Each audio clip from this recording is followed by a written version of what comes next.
চলতি অর্থবছরের প্রথম ৯ মাসেই রাজস্ব খাতে তৈরি হয়েছে নজিরবিহীন ঘাটতি। জাতীয় রাজস্ব বোর্ড এনবিআর পড়েছে প্রায় ৯৭,৯৯০ কোটি টাকার ঘাটতিতে, যা অতীতের সব রেকর্ড ছাড়িয়েছে।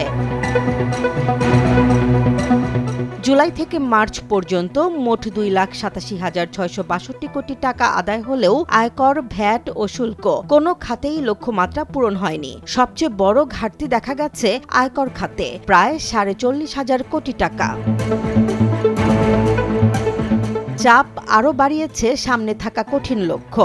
এপ্রিল থেকে জুন এই ৩ মাসে আদায় করতে হবে প্রায় ২,১৫,০০০ কোটি টাকা, অর্থাৎ প্রতি মাসে গড়ে ৭১,০০০ কোটি টাকার বেশি রাজস্ব আদায়ের চাপ তৈরি হয়েছে। অর্থনীতিবিদদের মতে, ব্যবসা বাণিজ্যের ধীরগতি, আমদানি কমে যাওয়া ও বৈশ্বিক অস্থিরতা রাজস্ব আয়ে প্রভাব ফেলছে।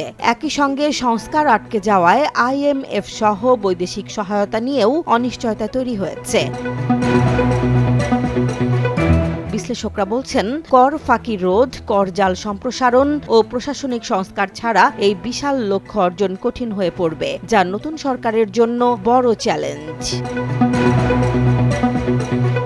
জেসমিন জাহান, নিউজ ডেস্ক, জনবাণী।